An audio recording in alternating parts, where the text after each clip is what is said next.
I think the public officials in this state, the great majority of them, support the Ethics Act. I know I do.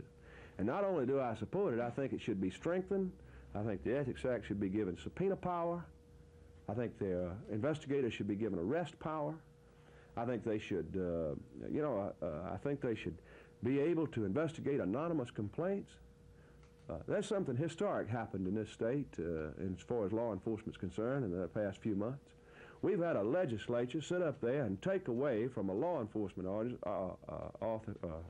agency, a legislature take away from a law enforcement agency the right to investigate anonymous complaints.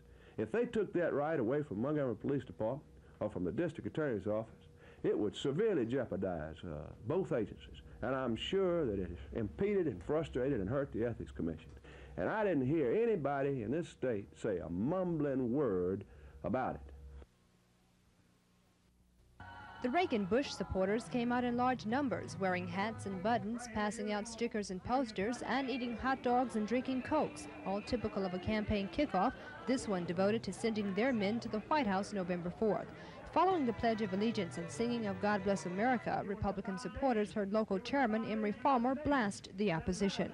President Carter works on the theory that if you rob Peter to pay Paul, you can count on Paul at election time. And that's exactly what they're working on.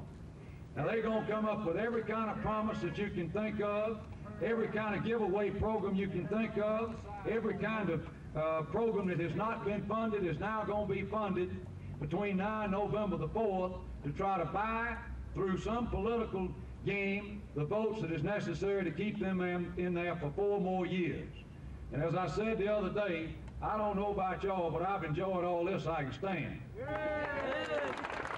The Reagan-Bush headquarters also will coordinate the campaigns of Republicans Bill Dickinson and Jeremiah Denton in their election bids for the United States congressional seats. Kim Davis, WSFA TV News. But we are, first of all,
the Small Business Task Force, and there he has served in developing legislation which would benefit the small business people of this country.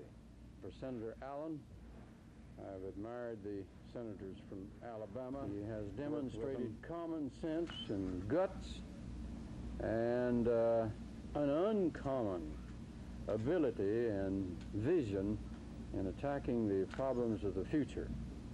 I admire him greatly. He has won the respect of his colleagues. He works hard, and he deserves to be sent back to Washington for a 6-year term, because it will be in the best interest, in my judgment, of the state of Alabama, certainly in the best interest of the United States and of the United States Senate.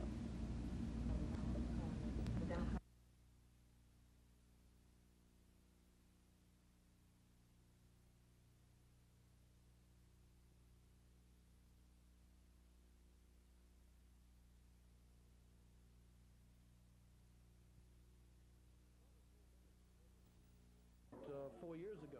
Carter told members of the local news media his father considers the state of Alabama to be most important in his re-election campaign. As an example, he emphasized the number of visits to the state already made by the presidential family in recent weeks. He was quizzed on several issues, including what impact the Iranian crisis might have on the Carter re-election bid. We're not trying to raise anybody's expectations. The major thing that's happened in Iran is it seems to us that they're finally forming a government that can negotiate. even though those negotiations have not started yet. So we are kind of hopeful that there might be some movement, but certainly I believe it being over 300 days that people are not going to vote on that issue one way or the other. And he told reporters that he believes the most important issue in the president's re-election campaign is the fact that his father has kept the U.S. at peace during his current administration. None of the last 7 presidents can say they even went 1 year without having our soldiers involved in foreign combat. We've now gone 4. I think it's an excellent record. I hope that we can do another 4. The president's son later shook hands with local Democrats and told a crowd of about 100 supporters that the key to winning the election will be getting the voters to the polls in November. Carter will continue his campaign swing through Alabama with stops in Troy, Ozark, and Dothan tomorrow before returning to Washington. Dan Black, WSFA TV News. The 18-year-old is charged with entering SD's nursing home, posing as a doctor, examining 4 elderly women, and sexually abusing another. Police say the woman Williams allegedly abused is 100 years old. They say he has 4 warrants signed against him, charging criminal trespass and the abuse count. The abuse charge could get Williams up to 10 years in prison if he's convicted. Bond for Elijah Williams is set at $12,000. This is Norman Lumpkin, WSFA TV News reporting. You got it? On the boat! Double A.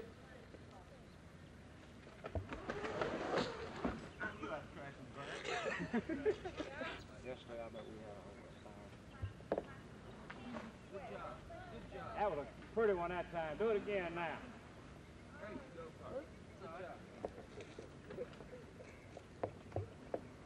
There you go. Looking good, Frank. Those feet a little, Frank.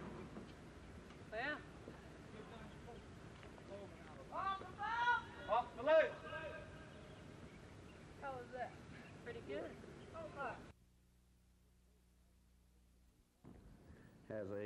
With Folsom absent, Commissioner Pete Matthews refuses to go along with Commission President Jimmy Sanford to accept staff recommendations to award an auditing contract to Touche Ross and Company of Atlanta. The audit of $80,000 is to determine if the fuel adjustment charge for increased cost of fuel being passed along to Alabama Power customers is justified.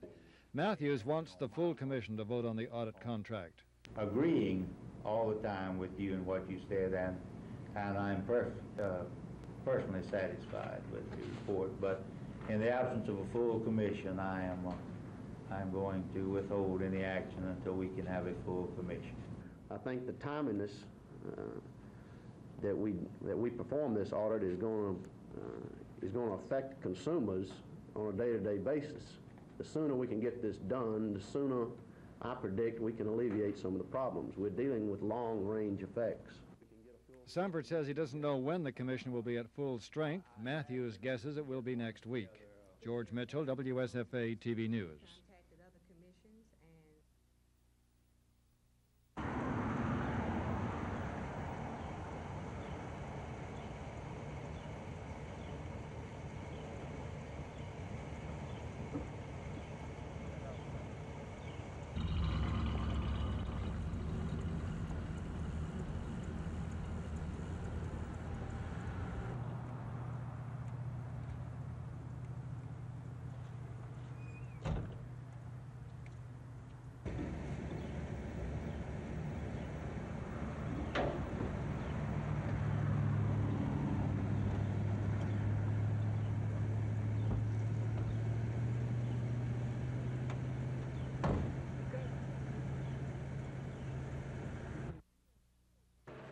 The dry brush and trees made ideal fuel for the fire, which burned an estimated 200 acres of trees and undergrowth.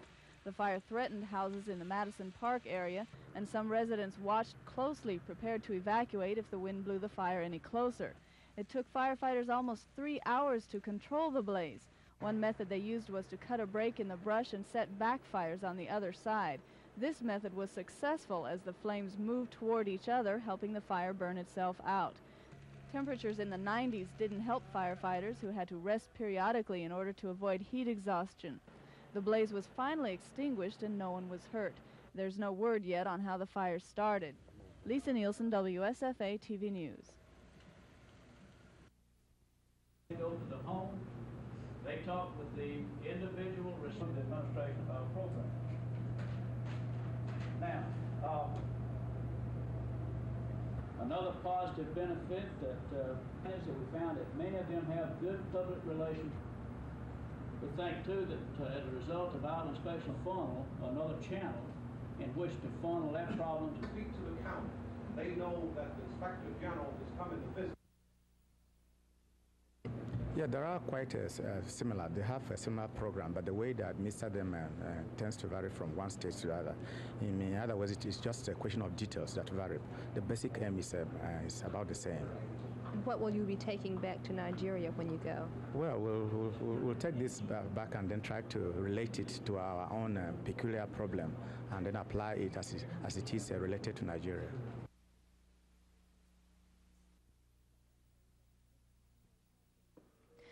The entrees at the 6th Annual Heritage Cooking Contest included Cajun smoked chicken, all-day deer, Mrs. Ann zucchini to veggie rice rings, sweet potato pie, and husband's delight, all prepared by the farmers' wives. This year's contest attracted the largest number of participants ever. The 35 women competed at the county level, then brought their specialties to the state contest. Alabama Farm Bureau Women's Director Diane Pounders says the farmers' wives are very special people. Besides being excellent cooks, they are very good representatives for farmers and for their different commodities. They try to help promote them and encourage people to help the farmer out a little bit. Judging the contest were food specialists who selected 3 winners from each of the meat, vegetable, and dessert categories, and after sampling each dish, the judges selected a grand prize winner, Marshall County's representative Joyce Parker and her French walnut tort. Kim Davis, WSFA TV News. The new facility was built with federal revenue sharing funds allocated during the administration of former Governor George Wallace. Although the lab is located on the AUM campus, it is not affiliated with the university. Officials say the reason for locating there is for student research and study and for the mutual benefit of AUM and the lab. Attending today's dedication ceremony was former Governor Wallace, Auburn President Hanley Funderburk, as well as several state health department staff members. The new facility acts as a reference laboratory for several states and the Center for Disease Control in Atlanta, Georgia. Many health procedures developed at the new lab are now used throughout the world. Officials say the 160-member staff conducts an average of 1.8 million examinations per year at a cost of only 93.7 cents per taxpayer. Dan Black, WSFA TV News. Really perfectly. The guy was...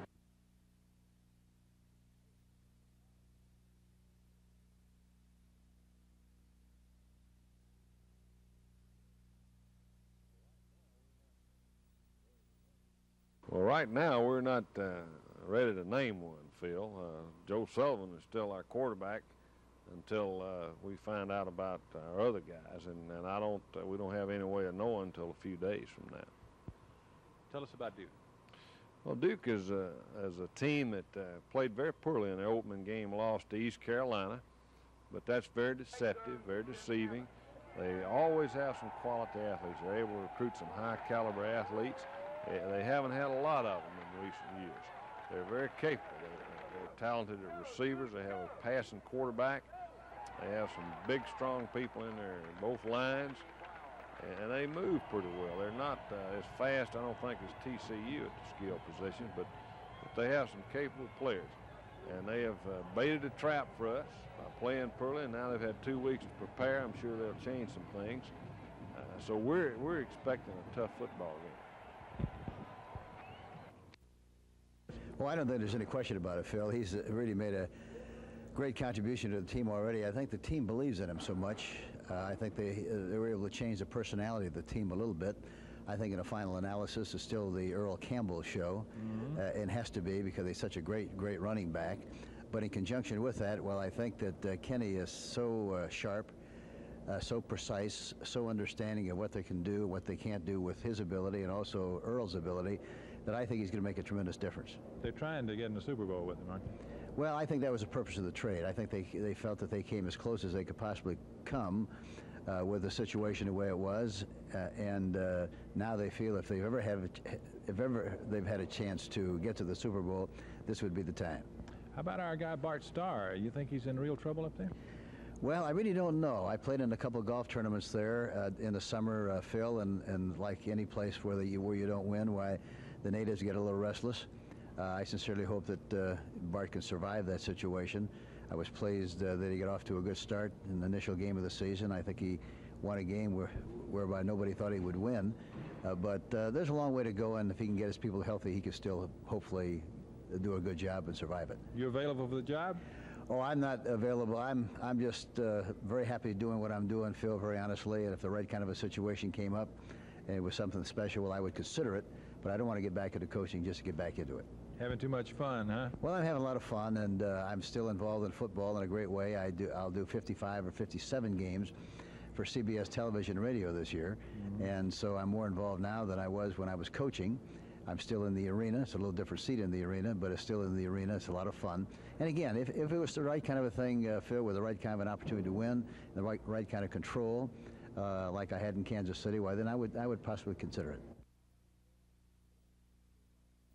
Mr. R.B. Buzz Gohagan, who is Vice Chairman for Federal Agencies, into our report meetings to say to you, 33 agencies who will well reach over. He's also a top-ranked tennis player in theology.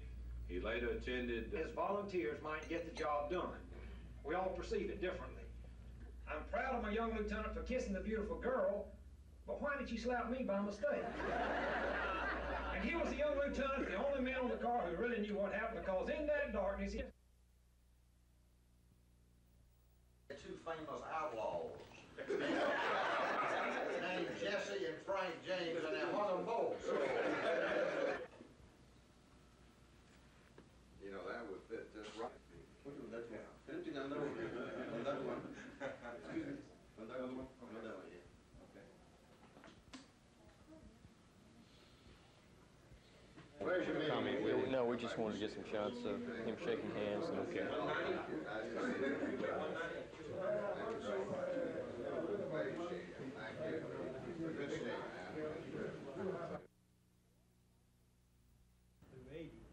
The letters ask that institutions change their budget requests to include line items for retirement and Social Security money.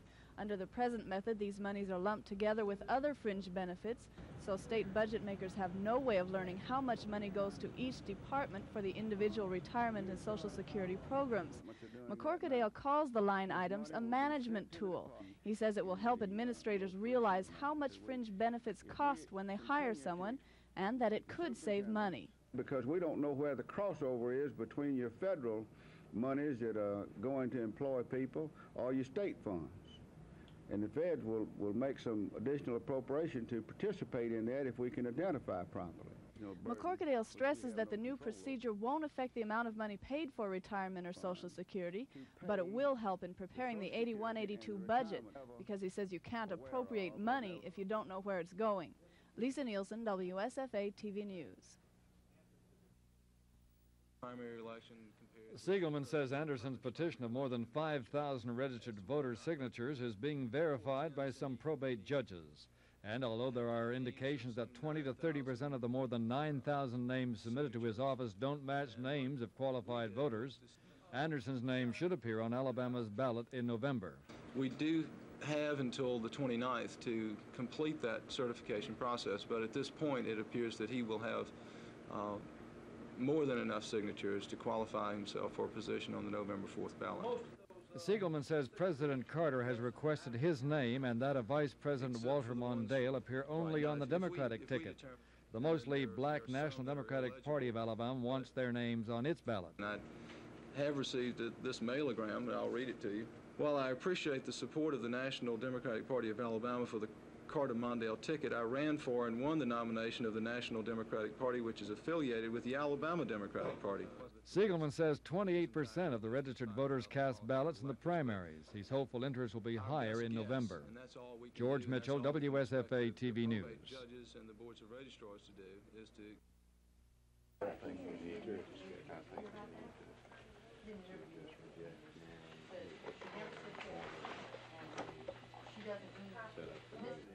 Short night. United States Senate Finance Committee. The point is, if which is solved cannot be sold within the 8% limit. Put off. I can only speculate to you at this time as to what we will do with this issue in the immediate future. We continue to have a strong desire to sell this issue. I remind you, this issue is committed almost totally to the public school systems of the state.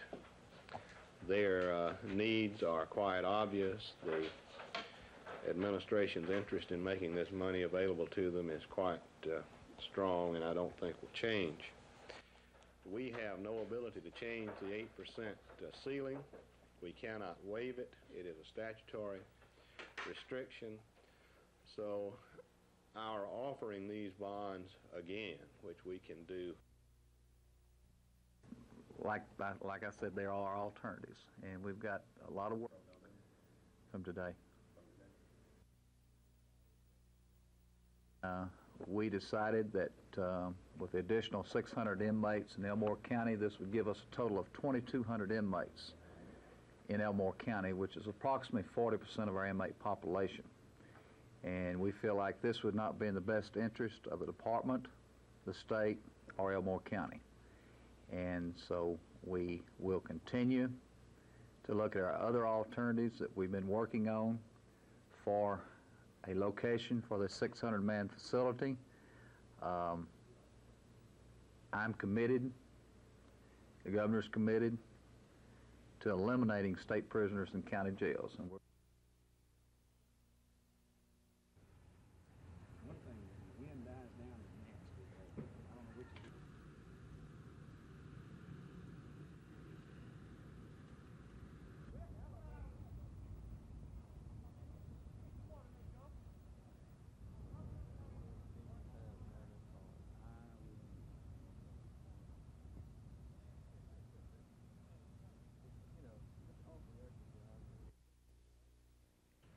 ASU officials are anxious for the demolition of Tully Body Hall, which may seem strange since it's the school's oldest building, but it's no longer in use and was condemned some time ago.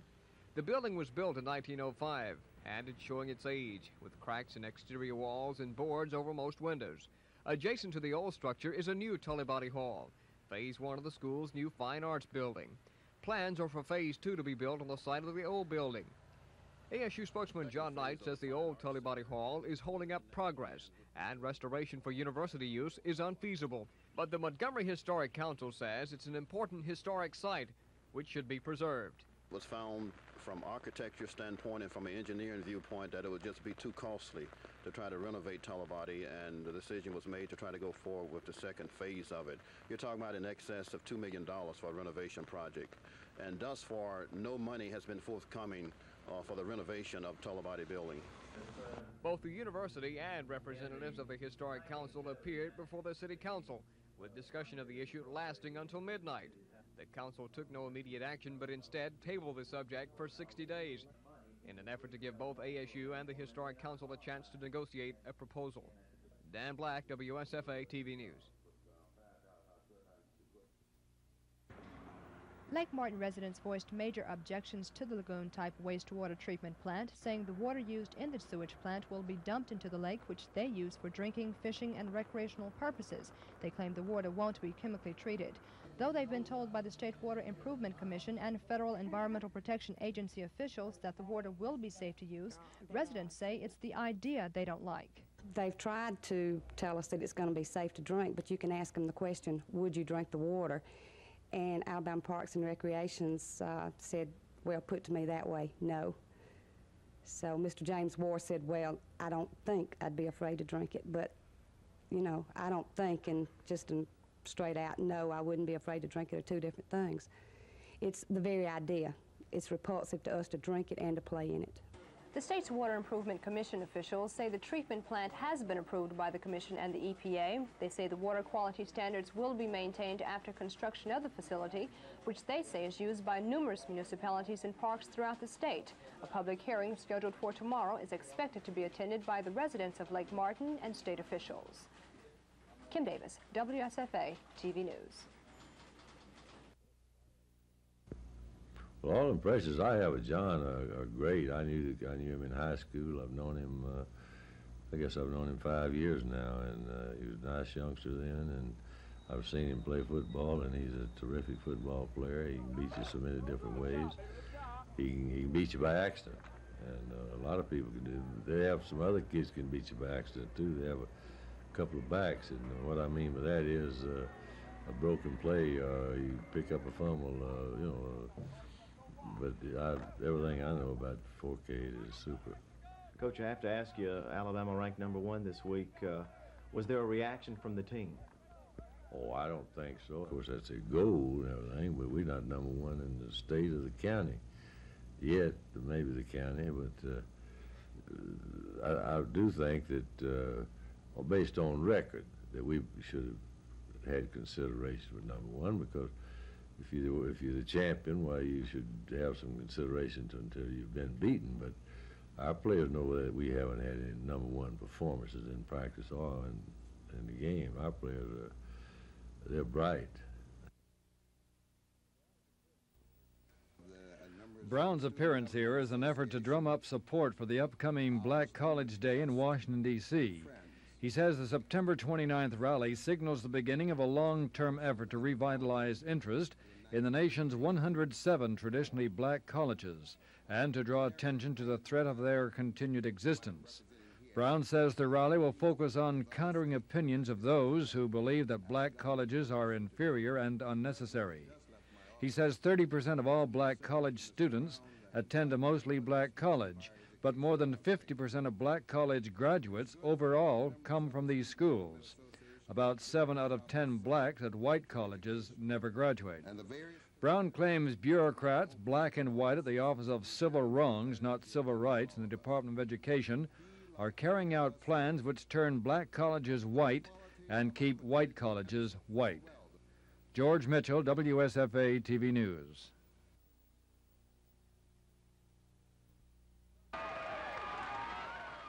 John Hamm's been with the governor since before James's campaign for office. Although he was one of the first people to join the New Beginning movement, he's not one of the first to go.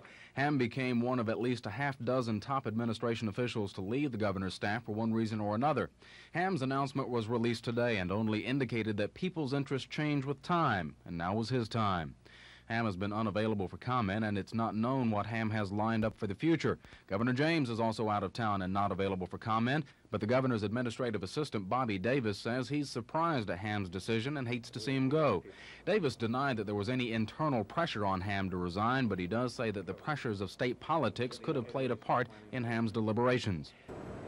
All of us here temporary in a sense, and after you've been with it a long time, the life is a little bit abnormal, and people would like to get back to their normal life, and I think that's what John has said he would like to do, as you know. As for replacement, Davis says at this time it's a little early to tell who will be selected, but a list of candidates is being drawn up. One of the names that has been mentioned is Montgomery radio station owner Jay Lewis. Davis's only comment about that, he's been mentioned along with several others.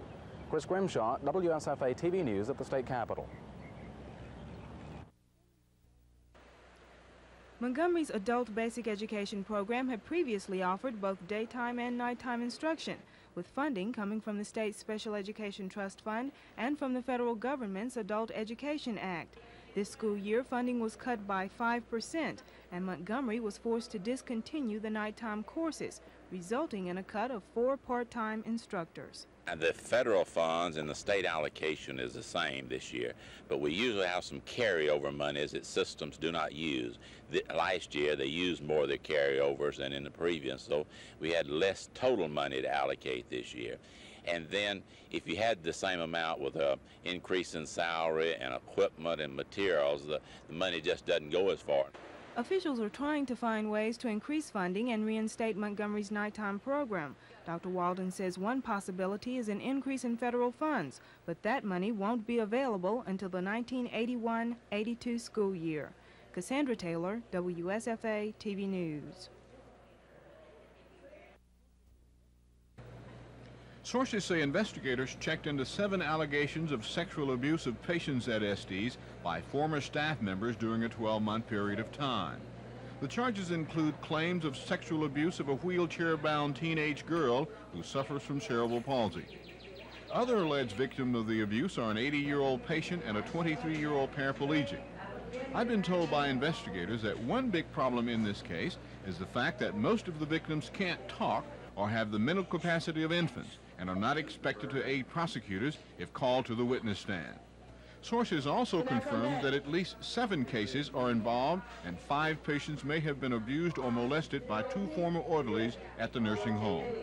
One of the former employees under investigation is reported to be a minister who either resigned or was fired when the investigation began. The Montgomery County Grand Jury is expected to hear evidence in this case in the October session of the Grand Jury. This is Norman Lumpkin, WSFA TV News reporting. Former Clerk Treasurer Donald Kelly and former bookkeeper Linda Williams were arrested this morning as co-defendants on 6 felony embezzlement charges. Kelly was also charged with 3 other counts, making 9 totally for him. During their employment, Kelly and Mrs. Williams were responsible for collection, receipt, safekeeping, transfer, and disbursement of money belonging to the city of Prattville. The grand jury charges that Kelly and Mrs. Williams used checks which should have been deposited in the general fund to cover shortages caused by their embezzlement of cash from the municipal court fund. Kelly and Mrs. Williams are charged with 6 counts each of embezzling more than $37,000 in cash from 1977 to date. Each indictment charges the 2 wrote checks on the court fund to other separate city accounts to cover the shortages. Both Donald Kelly and Linda Williams posted bond today, paying $500 for each count against them. Watauga County Sheriff Robert Turner says 2 more arrests will be made tomorrow morning. Gina Gregory, WSFA TV News, Prattville.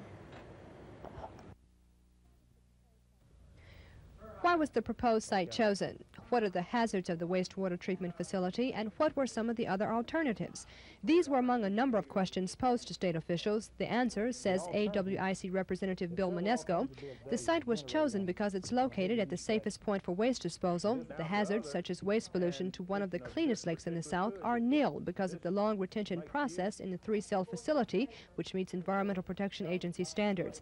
And Manesco says other alternatives were studied, but the system chosen was the safest, the most economical, and the best dependable one that meets the needs at Wind Creek State Park. The point of discharge is in the center of the lake, which hopefully and certainly according to the plans and studies will provide for the minimum contact between any discharge that would occur and public water supplies, or for that matter, persons that might swim or ski in the lake.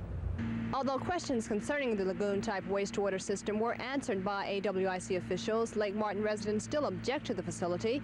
They say they'll now move to Plan B.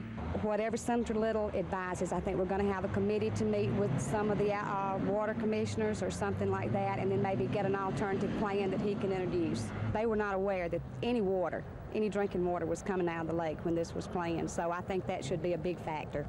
Kim Davis, WSFA TV News. The Tuskegee Golden Tigers will have revenge on their minds Saturday night when they host Morris Brown College in Alumni Bowl. It was a last-minute score that carried the Wolverines past Tuskegee in Atlanta a year ago. And it would appear Morris Brown would have at least one advantage this time around, that valuable game experience. While Tuskegee has yet to play, the Wolverines lost to Mississippi Valley 10-6 2 weeks ago, but there's no substitution for game experience. Tuskegee coach Haywood Sissom agrees. They've had an opportunity to work out the kinks of their ball club, and we have not. So we'll be in our first ball game, and they'll be in their second, but the late start could hurt us. You have no doubt seen the films of Morris Brown. What are your impressions? Morris Brown is a very fine football team. We knew that they were a young ball club last year, and they're a young ball club still because they played with a lot of freshmen. They got a quarterback over there that's ambidextrous. He throws with his left hand or his right. As a matter of fact, I think last year he threw a touchdown with his right hand and one with his left. What will Tuskegee Institute have to do to win the football game? Well, we have to play error-free ball, and all of our kids play up to their potential, and we can win the football game. If the Golden Tigers can get strong performances out of super soft Kenneth Crum at quarterback, Champ O'Neal at fullback, defensive help from fast Freddie Williams in the secondary, and super stone man Ken Woodard at linebacker, the young Tigers may be tough and may even win a few, maybe quite a few. From the campus of Tuskegee Institute, Dave Cody, WSFA TV Sports.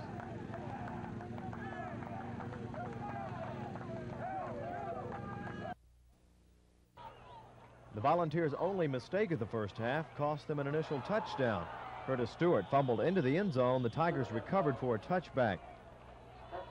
Stewart redeemed himself with about 3 minutes left in the quarter, taking the handoff from Charlie Schamberger, then scampering 45 yards for the touchdown. A 50-yard drive in 2 plays. Stewart, JD's workhorse, credited with all 50 on the ground.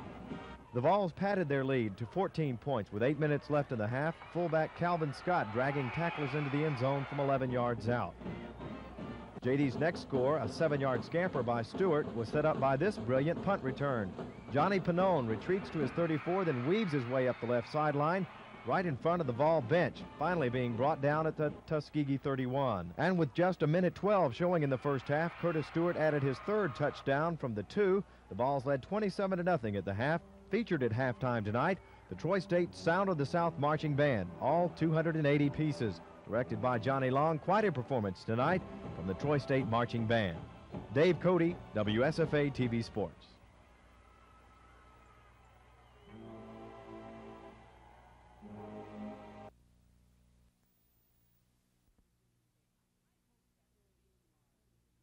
Reagan and Anderson, because as a child, I always idolized the Three Stooges.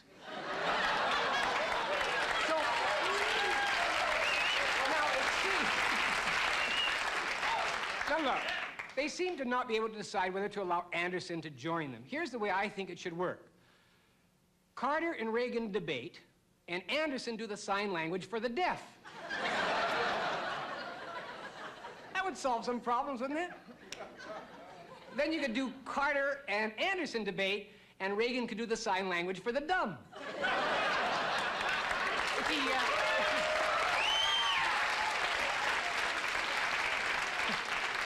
I think the debates are going to be wonderful. I can't wait to see those 3 heads of hair side by side, you know. The gray and it looks like a progression chart for Grecian formula. That's going to be wonderful. Now, you see, ABC is afraid that they're going to lose out to Monday Night Football with these debates. Now, what they're missing is that football and politics go together, because for the last 6 months, all we've seen is Carter punt, Reagan fumble, and Anderson watch from the sidelines.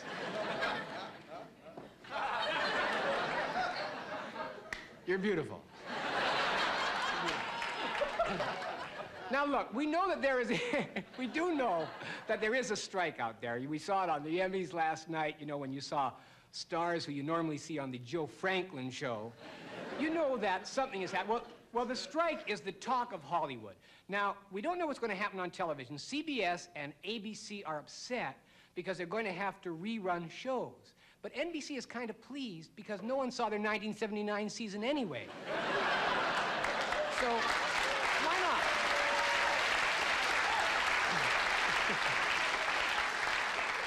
Now, for those of you who watch me on the show when I'm on with John, you know that I watch television a lot. I used to read a lot, but now I watch television.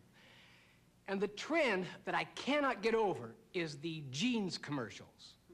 I mean, all you see on television are designer jeans, Gloria Vanderbilt and Jordache jeans. It doesn't work for me. I don't associate jeans to Blondie and Brooke Shields. I associate jeans to Gabby Hayes.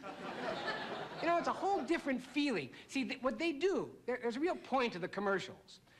They take a basic and mundane article of clothing, like blue jeans, and they make it erotic. You notice that? I mean, or at least they try and make it feel erotic. So you would think, according to these designers, that jeans are the 80s answer to Spanish Fly. I mean, it's amazing when you see what goes on with them. You know, no matter what brand it is, they all seem to concentrate on the same piece of anatomy. You know, if the Chinese did a calendar for television, this would be the year of the rear. I mean, that's all you see. Is that not right?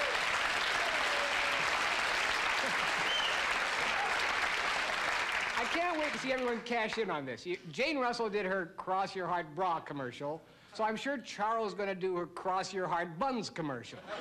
I mean, it's got to start that way. See, to me, the jeans are, in fact, sexy. They almost have a life of their own. This is a fact. I know you're going to believe this. Last night, I put a pair of Gloria Vanderbilt jeans next to a pair of Calvin Klein jeans in my closet. And when I woke up, I found a little pair of Jordache shorts there. They didn't mean anything.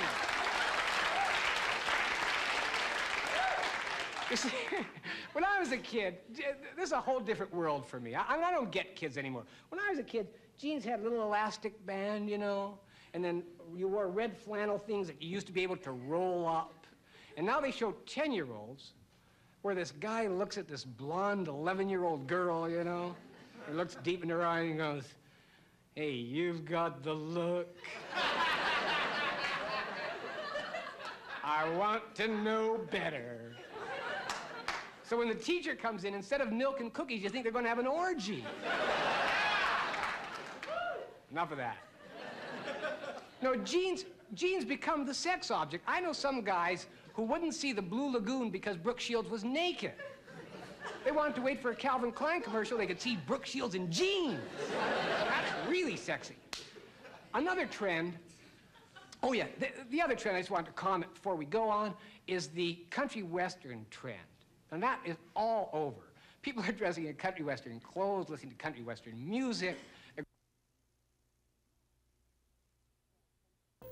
Well, ça ne fait rien.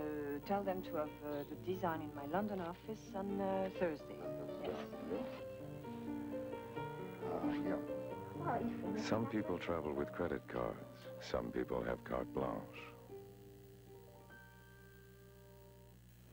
We're at the Baldwin Golf Club, Springfield, New Jersey, at the U.S. Open Golf Championship on a perfect summer day. Temperature 80 degrees, humidity 38%, the wind negligible, the play extraordinarily good.